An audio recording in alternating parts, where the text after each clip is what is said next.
Joshua, how are you, sir? Hey, guys. What's going on? Yeah. Not much, man. Not Impressive. much. We appreciate you spending some time with us. Tell us a little bit about how you came up with this idea to bring golf to the after-school programs. Yeah, it was 15 years ago. My little sister in Los Angeles was picking after-school programs. She was in first grade, and there was no golf.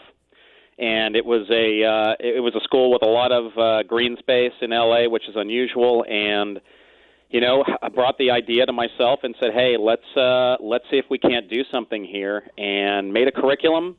I mean, this is back in 2003. Made a curriculum, talked to the parents about it, got people excited. We signed up that school. We had other schools right away get involved.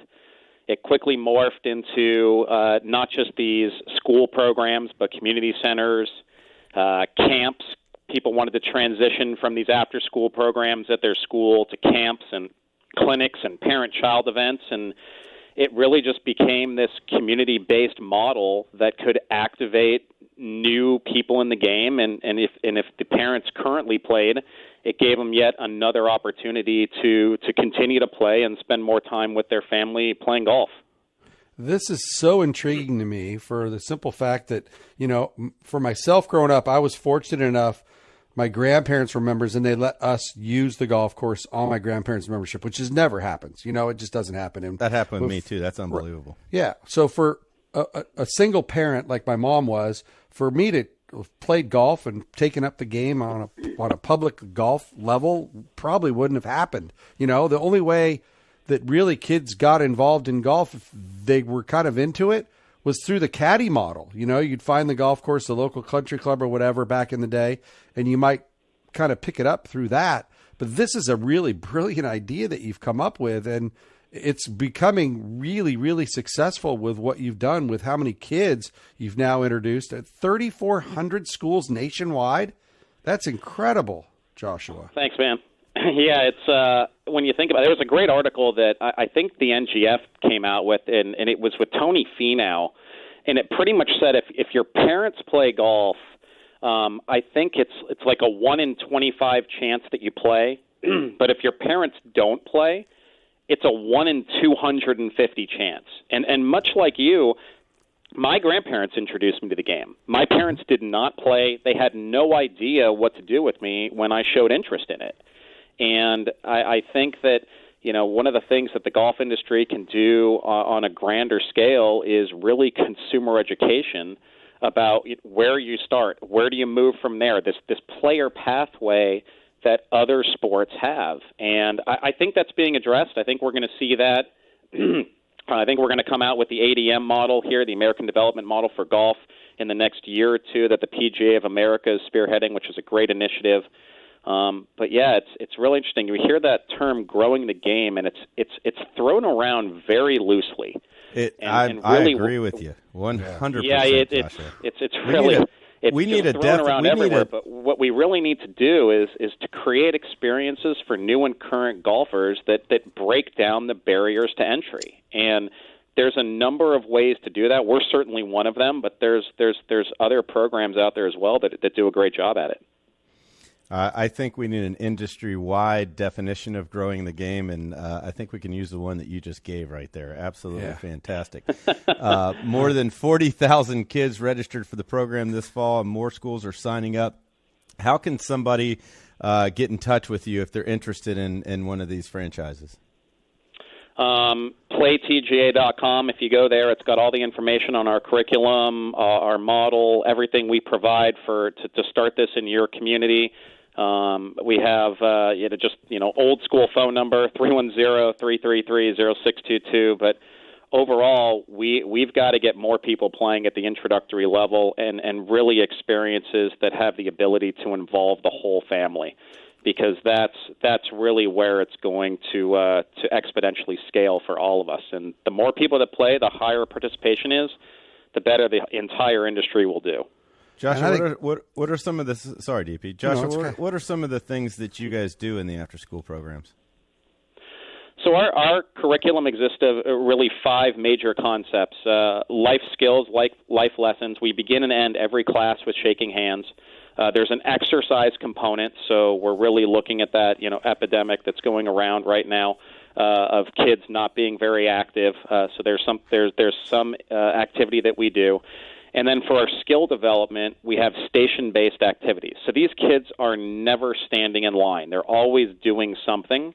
The fourth concept that we do, we incorporate an academic component in it. That's one of our entries into the schools, and what makes our curriculum so unique is we introduce STEAM, which is science, technology, engineering, art, and mathematics as it relates to golf. And at the end, what you got to do, you got to leave these kids with smiles on their faces. And so we have an achievement section at the end where they really culminate that day and that activity and what they're doing.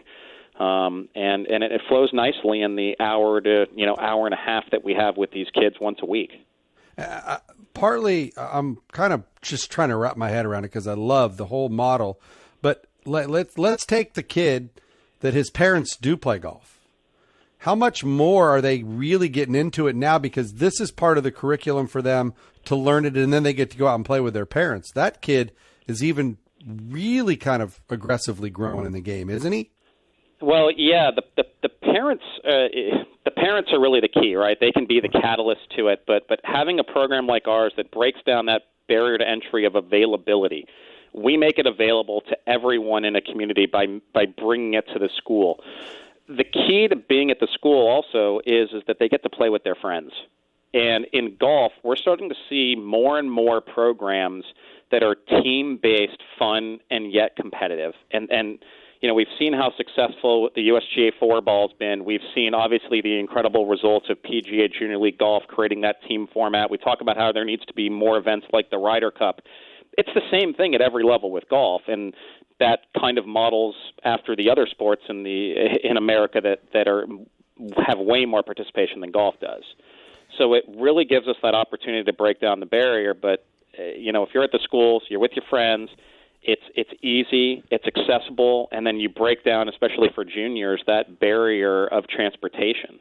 And that's certainly the first step, but you've got to get them to that golf course. And certainly, like you said, having the parents be able to do that is certainly a bonus. But even if the parents aren't there, if you provide consumer education to parents who don't play golf and say, all right, well, your kid's interested, they had a great time. Okay, well, tell me what's next. And that's where having that player pathway and having the ability for them to flow into programs at golf courses really can take shape.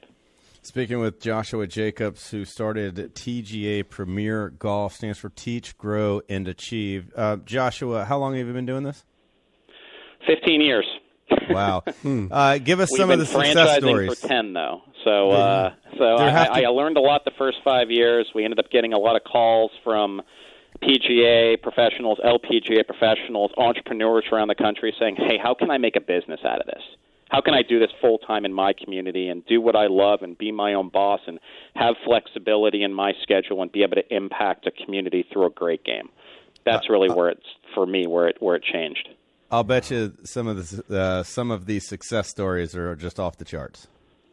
We're just starting to see them more and more now. We had our first Augusta finalist for drive, chip, and putt qualify out of the Pittsburgh area. I think we had 50 to 60 qualifiers for the regional championship there in Detroit. We're seeing a lot of transition into PGA Junior League, LPGA, USGA girls golf programs. So the player pathway's there. Now it's just a matter of how do you bring it all together and create lifelong golfers and have them experience golf even further than high school and keep them in college and keep them afterwards, where we all know that they can tend to drop off after that, college age. We're starting to see a big drop off in the industry between 22 and 35. So how do we continue to activate them there? Well, and that's the thing that's intriguing me. You're really working hard on the younger ones. And like for myself, me playing golf, I was a decent athlete, played some other sports, and I played golf. And all my buddies that played the other sports, dude, really? What are you doing that for? And I got them hooked on it because how hard it was, and they loved it. Now, are you seeing that a little bit with what you're doing here with these younger kids? Like, you've got the kids that all kind of hang out together, and one of them does it because their parents were doing it, they got into it, and then they're bringing their friends into it. Are you seeing that kind of stuff happen with the peer groups? Yeah, I think you're seeing it happen at the schools. I don't think the parents have that much to do with it to start. I think that you're seeing their friends do it. They're seeing, certainly the parents are writing the check, but you're seeing that it's available right there on school campuses. Parents can pick their kids up an hour to an hour and a half later from school, and we all know that there's more dual income households now in America than ever. So that really plays a part as well. It's there's just a lot of opportunity to activate at the school level. The challenge is for all of us. The introductory level, when it comes to business, for the golf industry, it's customer acquisition. It's where it costs the most to get people into the game, and it's kind of the least sexy, right? So you've got the competitive aspects, the competitive programs of golf, AJGA, your PGA section tours. Those are the ones that that's really the most sought-after area. Whereas the introductory level, whether these kids grow up to be competitive golfers or they play recreationally their entire life, that's where the industry can focus more on, because that's what's going to help everybody, the equipment manufacturers, the golf courses, the PGA and LPGA professionals, all the way up to the number of listeners that you have. So we just need to work together to increase participation and create these experiences that break down barriers to entry. Yeah, we need more people like you, Joshua. We appreciate your time. Congratulations on the success of the program, and thank you for all you're doing for the game of golf. Thanks, guys. Appreciate your time.